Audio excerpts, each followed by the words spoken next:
inicio de la sesión del grupo de oncología ocular y de patología ocular. El día de hoy vamos a hablar sobre el manejo de las lesiones pigmentadas de conjuntiva. La siguiente, por favor. Al hablar de tumores conjuntivales, primero tenemos que clasificarlos en epidermales. Dentro de los epidermales están los no melanocíticos y los melanocíticos, los estromales, vasculares, de tejido fibroso, de tipo de origen neural, histiocítico, mixoide, neogénico, lipomatoso, linfoproliferativo, congénitos como el amartoma, el colistoma, tumores carunculares, metastásicos, secundarios y lesiones enmascaradas. El día de hoy nos vamos a enfatizar en los tumores epidermales no melanocíticos y melanocíticos. La siguiente, por favor. Ahora, en la clasificación de tumores epidermales de la conjuntiva, dentro de los melanocíticos están los tumores benignos y los premalignos y malignos. Dentro de los tumores benignos tenemos los nevus de conjunción, los nevus compuestos, los nevus de Spitz, los nevus azules, las melanosis primaria adquirida sin atipia, la melanosis congénita y la melanosis racial. Dentro de los premalignos tenemos las melanosis primaria adquirida con atipia, el melanoma originado de nevus, el melanoma originado de la melanosis primaria adquirida y el melanoma originado de novo. La siguiente, por favor.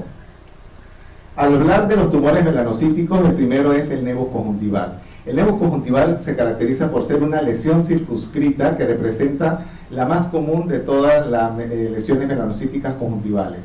Es más frecuente en pacientes de origen caucásico y están los congénitos, que son los que aparecen al nacer o dentro de los primeros 6 meses de vida, y los adquiridos, que son los que aparecen 6 meses después del nacimiento hasta las 2 primeras décadas de la vida. Esto es muy importante tenerlo en consideración, porque si aparecen nevus después de la segunda década de la vida, siempre hay que ser evaluados, ya que pueden representar casos de melanosis primaria adquirida o melanomas. La siguiente, por favor.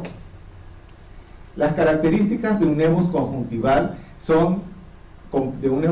compuesto son los llamados elementos quísticos, ubicados en la parte superior de la conjuntiva vulvar, cerca del limbo, y rara vez van a involucrar a la córnea. También se localizan en las regiones interpalpebrales. El riesgo de los nevus conjuntivales de transformación maligna se dice que es alrededor del 1%. La siguiente, por favor. Las características histopatológicas de un nevus conjuntival, como ya lo mencioné, son las estructuras quísticas que vamos a encontrar, cubiertas por el epitelio conjuntival normal. La siguiente, por favor.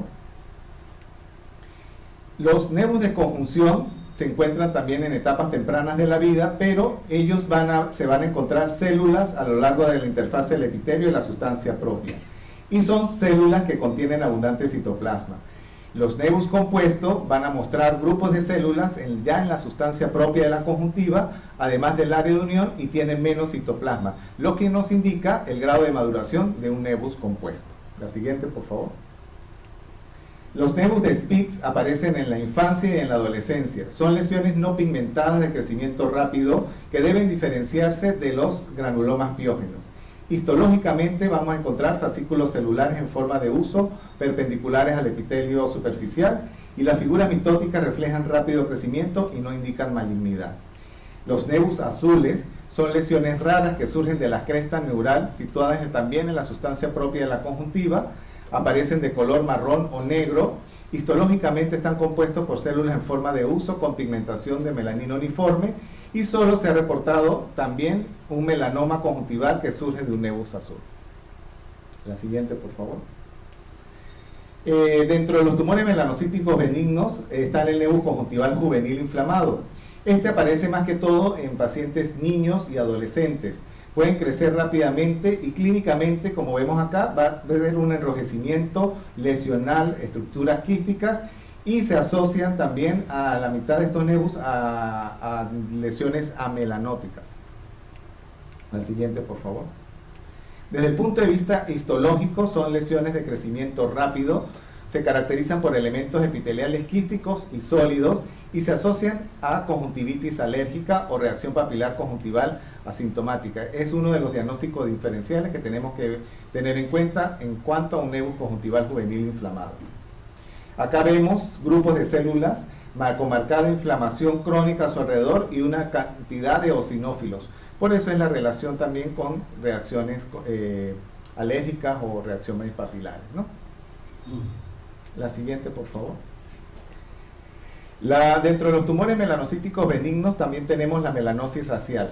Esta es una afección que generalmente aparece en individuos de piel oscura, es bilateral.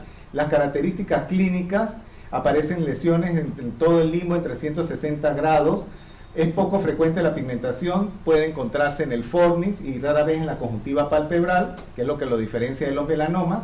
Las características histopatológicas: tenemos que la capa basal del epitelio conjuntival aparece hiperpigmentada. Y el tratamiento, la transformación maligna es muy rara y es observación. La siguiente, por favor. La melanosis ocular congénita. Esta es una condición pigmentaria más de la esclerótica y de la uvea, que generalmente involucra la región periocular, la órbita y el paladar blando. La conjuntiva no está pigmentada, lo que va a estar pigmentada o lo que le va a dar la coloración es a nivel de la esclerótica. Eso es debido a su patrón difuso, y la melanosis ocular congénita se puede confundir con una melanosis adquirida primaria conjuntival. Cuando la piel periocular es involucrada se llama melanosis oculodermal o el llamado nevus de Ota. La siguiente, por favor. ¿Qué es lo que vemos acá? Es una coloración de color, una conjuntiva, una esclera de color gris, pizarra o azulada, ¿ya? Y se visualiza a través de los vasos epiesclerales. Se dice que la melanosis ocular congénita, el riesgo de desarrollar un melanoma uveal es de 1 a 400. La siguiente, por favor. ¿Te puedo interrumpir un ratito? Sí.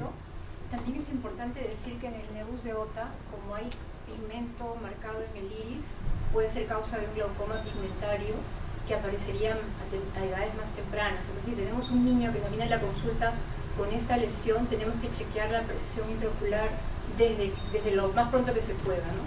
Porque podría ocurrir en la adolescencia que aparezca el glaucoma pigmentario. El glaucoma pigmentario también está asociado, así es, doctor. Y es muy importante tener en cuenta que este tipo de lesiones también se pueden desarrollar un melanoma uveal, que es muy poca la relación, ¿no? El riesgo. La siguiente, por favor.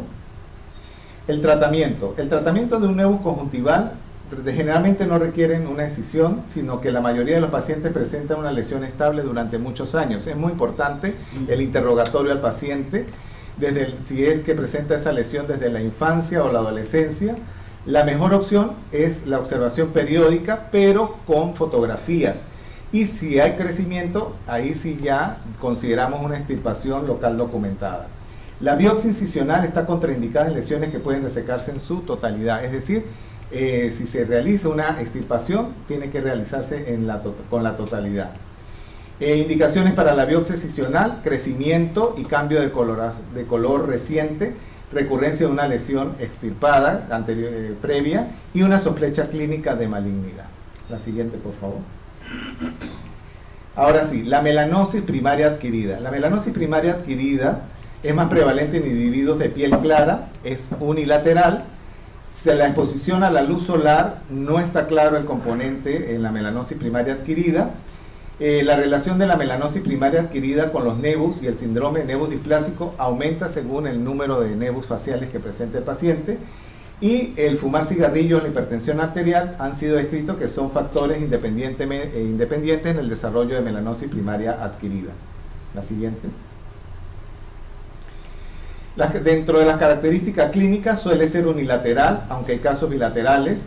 Puede involucrar cualquier área de la conjuntiva por un patrón contiguo o de manchas múltiples. Se desarrolla a nivel del limbo, en la región epivulvar, y puede extenderse también al epitelio corneal.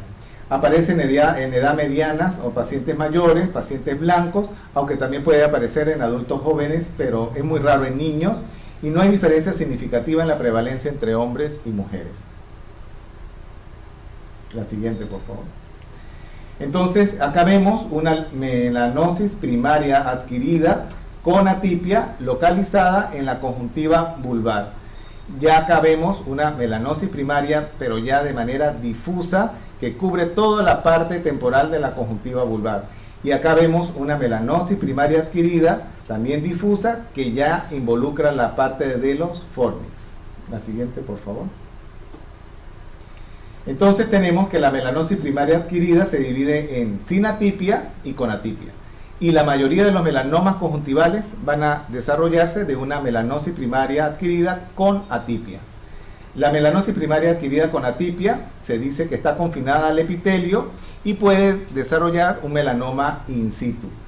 Por algunos patólogos que realizan, aquí influyen mucho los patólogos porque es muy difícil hacer el diagnóstico histopatológico en estos casos de melanosis primaria adquirida.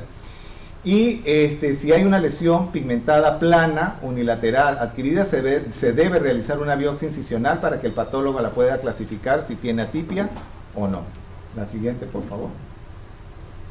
Entonces, en las características histopatológicas dentro de la melanosis primaria adquirida sin atipia, la pigmentación melanótica está distribuida en toda la totalidad del epitelio conjuntival sin presencia de hiperplasia melanocítica o atipia celular. La siguiente, por favor. En cambio, cuando ya hay atipia, los melanocitos se van a distribuir de manera desorganizada y se encuentran en el epitelio conjuntival, bien sea solos o en nidos. Hay ausencia de contacto entre las células atípicas y el epitelio conjuntival. Esa es la característica principal de la melanosis primaria adquirida con atipia. La siguiente, por favor. Acá juega un papel muy importante dentro de la melanosis primaria adquirida la inmunistoquímica. Estos autores mostraron que la inmunotinción con el Ki67 y el antígeno nuclear de proliferación celular tenían una importancia en diagnosticar la melanosis primaria adquirida. Y estos autores también observaron que tenían una expresión mayor cuando estaba presente el HMB45, cuando había una melanosis primaria adquirida con atipia. La siguiente, por favor. El tratamiento es controversial. Las melanosis primarias adquiridas de pequeño tamaño, algunos autores mencionan que pueden ser observadas de manera periódica. Todo depende de la apariencia, el tamaño y la extensión de las lesiones. Siempre hay que tomar fotografías. Cuando ya son lesiones pequeñas, se puede hacer una biopsia excisional. Pero cuando ya son lesiones más extensas, biopsias incisionales. La muestra se debe evaluar para determinar la presencia o ausencia de atipia y la presencia de márgenes libres. La siguiente, por favor.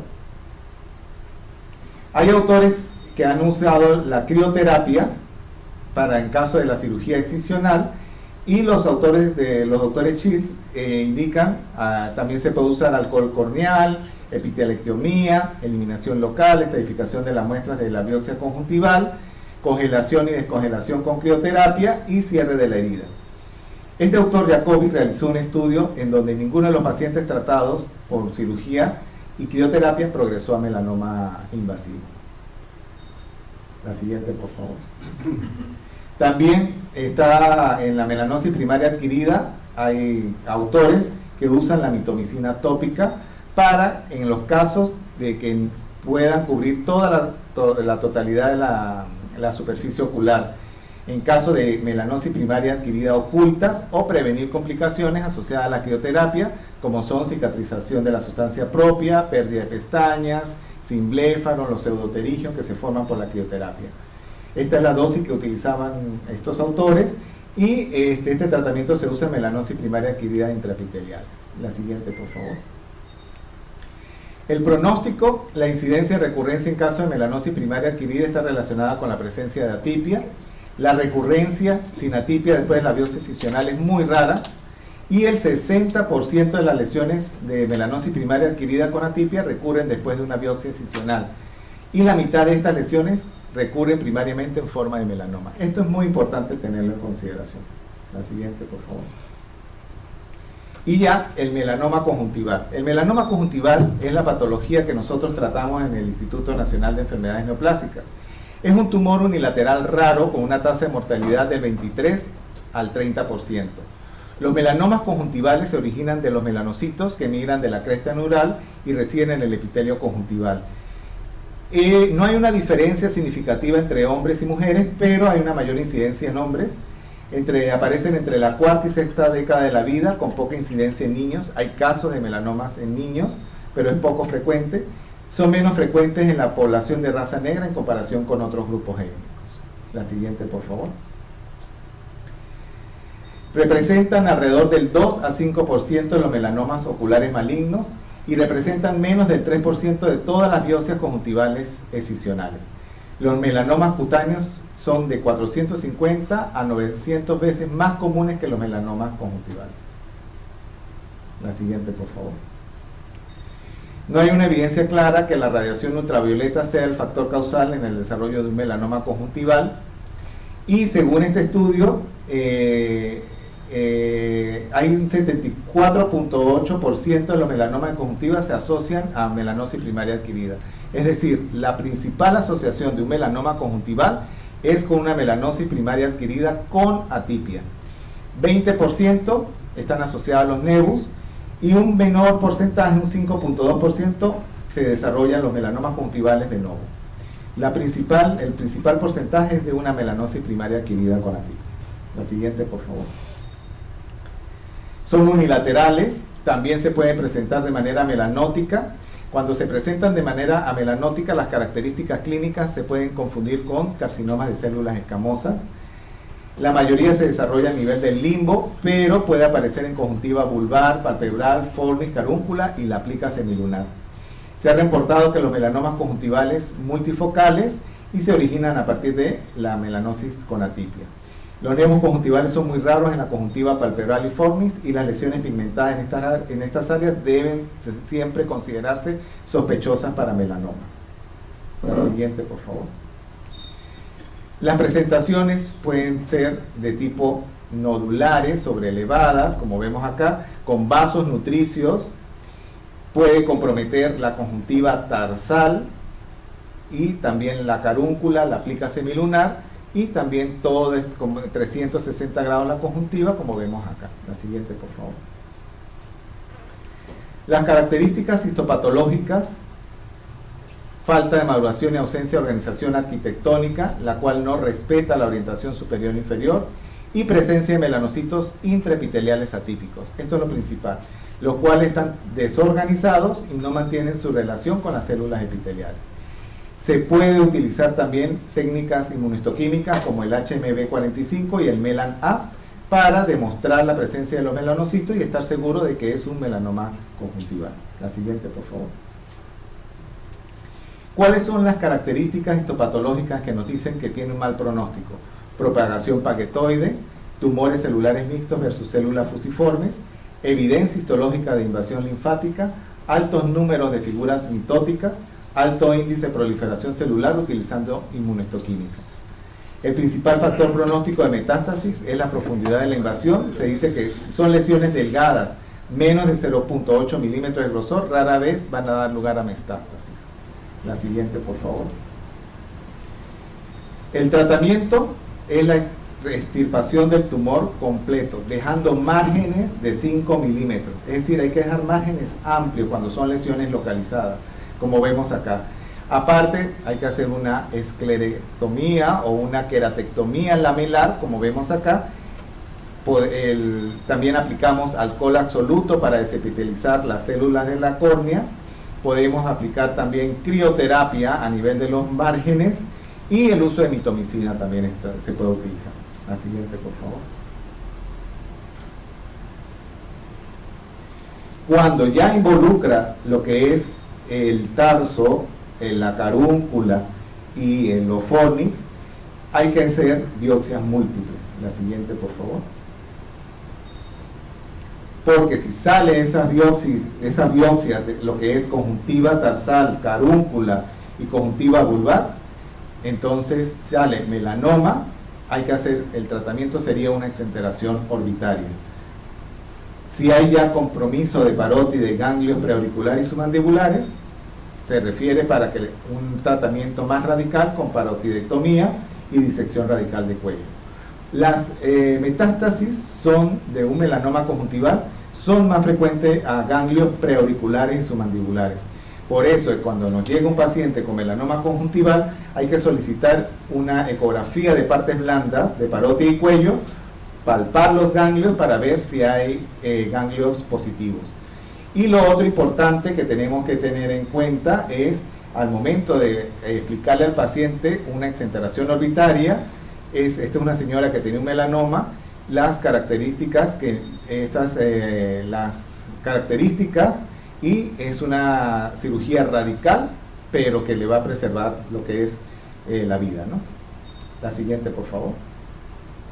Y que no solamente queda allí, solamente la cirugía, sino hay también prótesis somáticas que le va muy bien al paciente después de una exenteración orbitaria.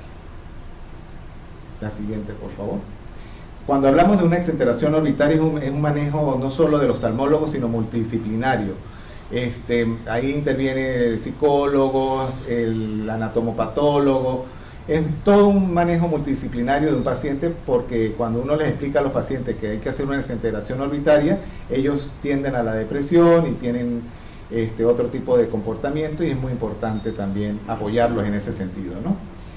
El melanoma conjuntival, el pronóstico, la recurrencia local ha sido reportada entre un 56 a 65% de los pacientes. El intervalo entre el primer tratamiento y la primera recurrencia es de 2.5 años aproximadamente. Y la metástasis primaria más común es la regional, es decir, hacia los ganglios linfáticos preauriculares y submandibulares, en un 40-60%. Recordemos, el drenaje linfático de los párpados es del tercio interno del párpado superior, y lo que es el párpado inferior va hacia los submandibulares, y recordemos que el tercio externo del párpado inferior y todo lo que es el párpado superior va hacia los preauriculares. Entonces, por eso es que la metástasis del melanoma conjuntival en la primaria es hacia los ganglios. Otras metástasis menos frecuentes son a nivel de cerebro, hígado y pulmón. También podemos solicitar rayos X de tórax, enzimas hepáticas, para ver que no exista ninguna otra metástasis. Según varios estudios, la tasa de mortalidad es de 12 a 19% en 5 años y de un 23 a 30% en 10 años. La siguiente, por favor. En el INEM, en el Instituto de los Melanomas Oculoorbitarios, el 59% son conjuntivales, el 34.4% uveales y el 6.6% anexiales. La siguiente, por favor. Y este fue un trabajo que realizaron los doctores Cordero, el doctor Serpa, sobre el tratamiento y sobrevida del melanoma conjuntival en el INEM durante el año 1988 al 2000. Ellos evaluaron 25 pacientes, la edad media fue de 56% eran hombres, 44% eran mujeres, el tiempo de evolución era de 2 a 36 meses, el tratamiento fue quirúrgico en todos los casos, la recurrencia local fue 36%, la metástasis más frecuente fueron a ganglios regionales, y la sobrevida a los 5 años fue de un 71%. La siguiente, por favor. Bueno, muchas gracias.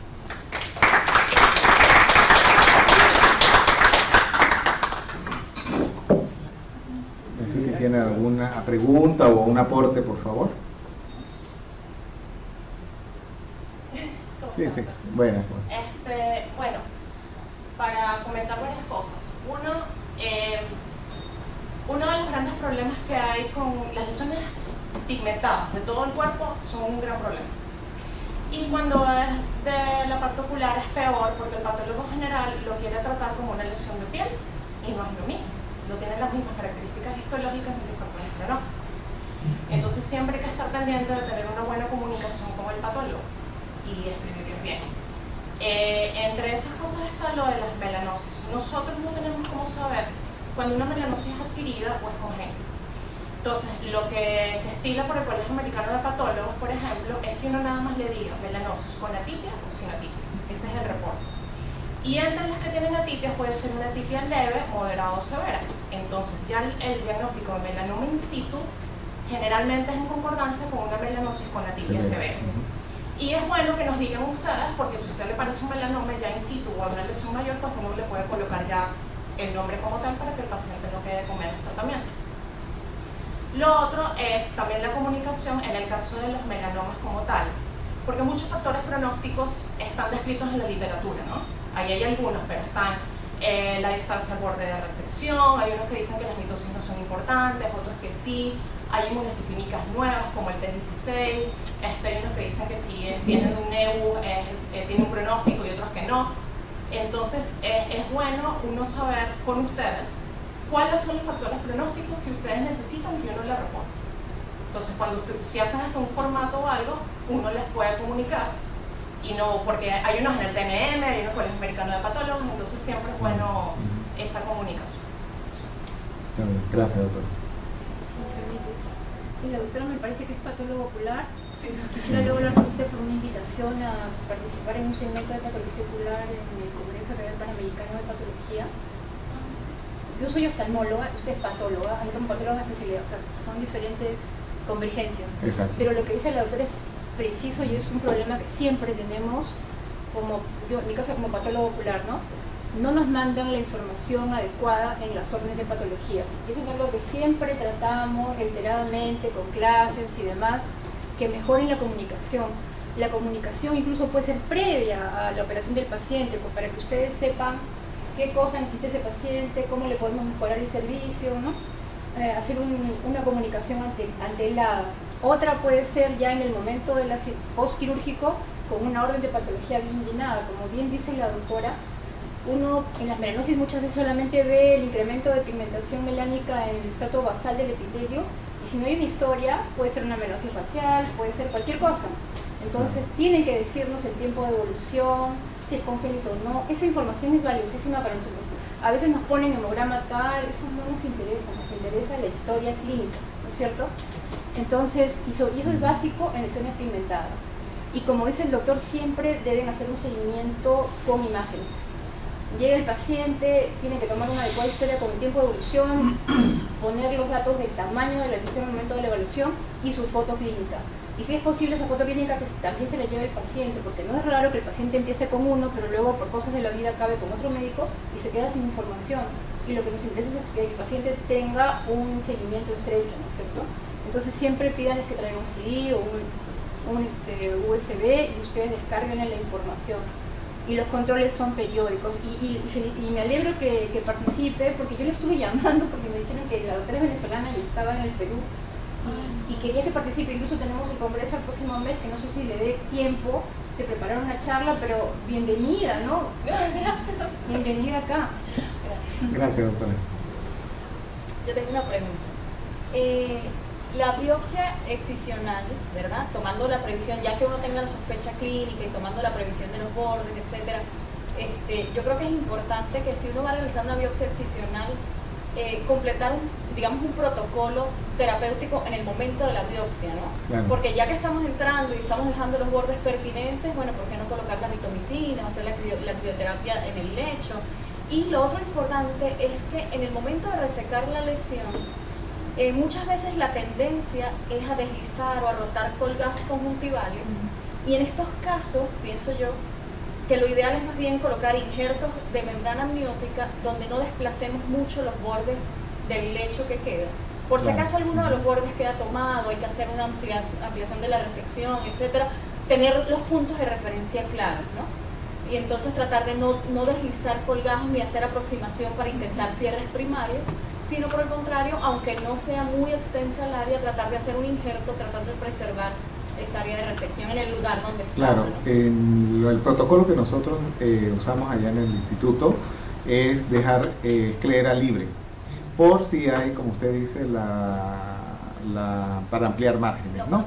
No colocamos membranas, se pueden colocar o colocamos cuando son extensas, lesiones extensas que comprometen gran parte de la superficie ocular. Ahí usamos membrana amniótica.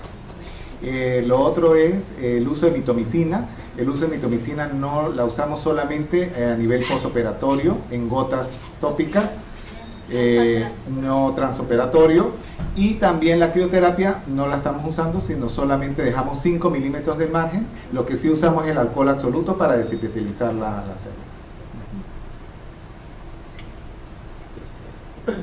Quería comentar también que en estos casos una alternativa para lo que es la melanosis primaria es el uso del interferón también se produce.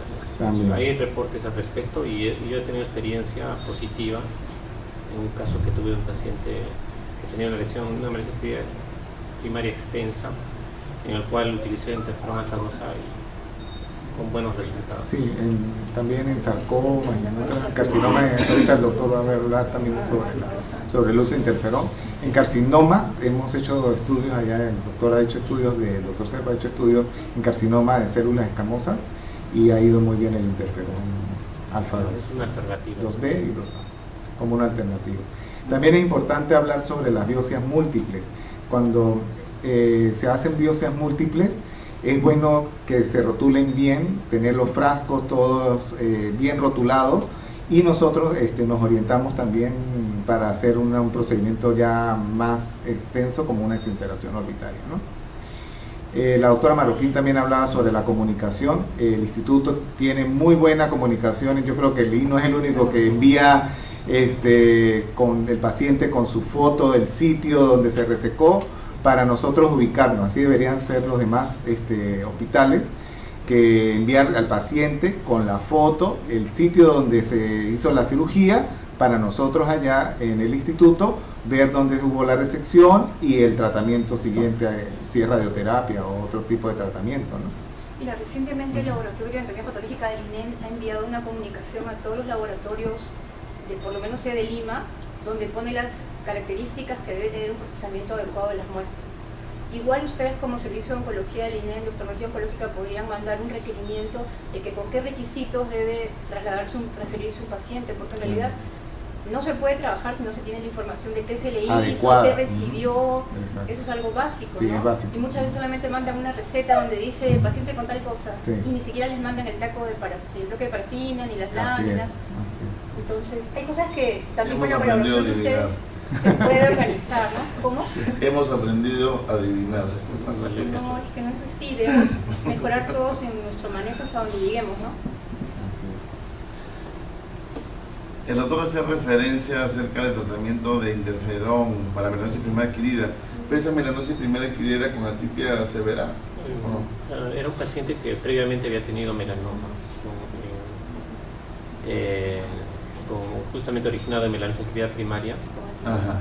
con atipia naturalmente, entonces bastante extenso. Resectamos el melanoma, pero de todas maneras dejamos áreas de melanosis adquirida primaria, o sea, pigmentación plana, ¿no? Que había en Fornis y en Carú, ¿no? Entonces utilizamos para eso justamente como una alternativa el interferón alfa 2A. Ahora, en ese caso... Y hubo respuesta porque luego hicimos posteriormente biopsias y el epitelio estaba limpio. ¿Y una biopsia previa habían hecho biopsia de la melanosis? Porque por la Hubo cirugía. cirugía de melanoma y también, sí, claro, por eso sabía el diagnóstico El preciso. diagnóstico. Ajá. Pero lo mejor en este caso fue que el doctor llegó a hacer las biopsias post tratamiento y se verificó que no había ninguna lesión. Igual me pasó a mí con un caso que también traté con interferón alfa 2A, no es el 2B que toda la literatura describe, ¿no? Sino que en el INO hemos tenido experiencia con el interferón alfa 2A desde el año 2009 más o menos.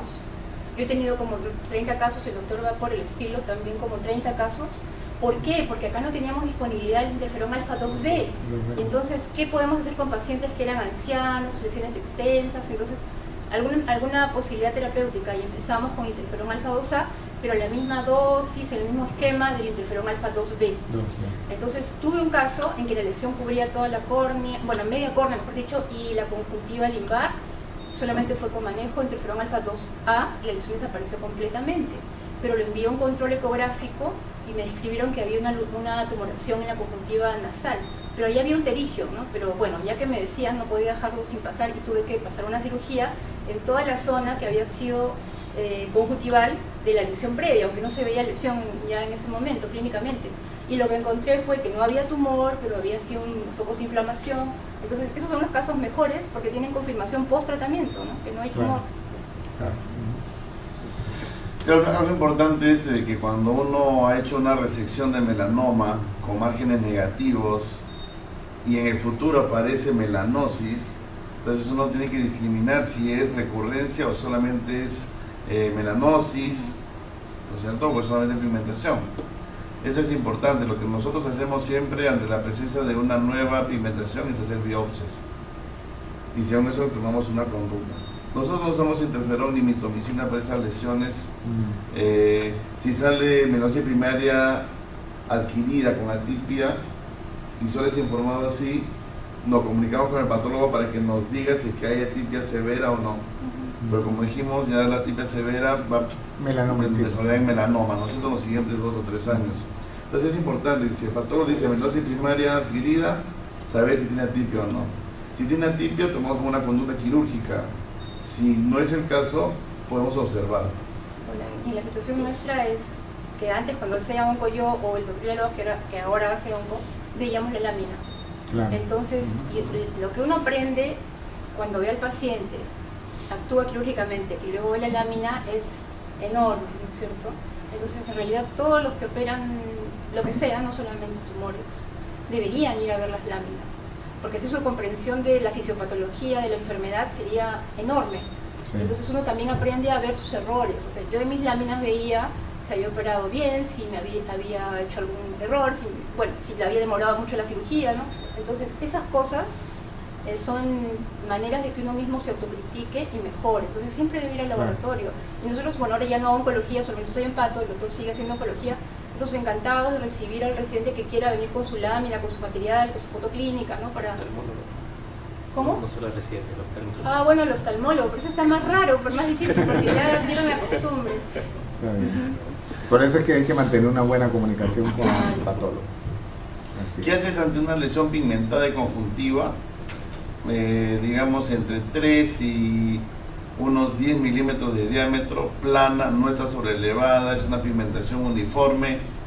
El paciente tiene entre 15 y 40 años, pero te lo envía un colega porque el paciente ha referido de que la lesión ha crecido moderadamente y se ha hecho un poco más oscura en los últimos 12 meses. ¿Qué conducta tendrías? resección de la lesión, precisión completa de la lesión. Muchas veces me topo con lesiones que nos derivan y uno lo ve y dice esto es un nebus. Es una lesión, bueno, sin presencia de quiste, la presencia de quistes conjuntiva no dice que es un nebus, ¿no? Pero hay lesiones planas, sin quistes, en donde la pigmentación es uniforme, es una lesión muy delgadita, ¿sí? Y uno dice, esto es algo benigno definitivamente. Pero en esos casos, yo ya aprendí ya con 16 años haciendo oncología, de que basta que la familia me diga o el paciente, si está un poquito más oscuro o que ha crecido ligeramente, para mí ya basta para ir a hacer la operación. Claro. Y en esos casos ya me he topado con más de 8 melanomas y 3 de esos pacientes menores de 16 años. Así que para mí toda lesión pigmentada que crece o se pigmenta, sea o no con colores olvigarrados o sea una lesión sobrelevada, todos van a una biopsia con criterio oncológico, como tú dijiste, no con un margen de 1 milímetro, no. Tratarlo como si fuera un melanoma. Dejando un buen margen y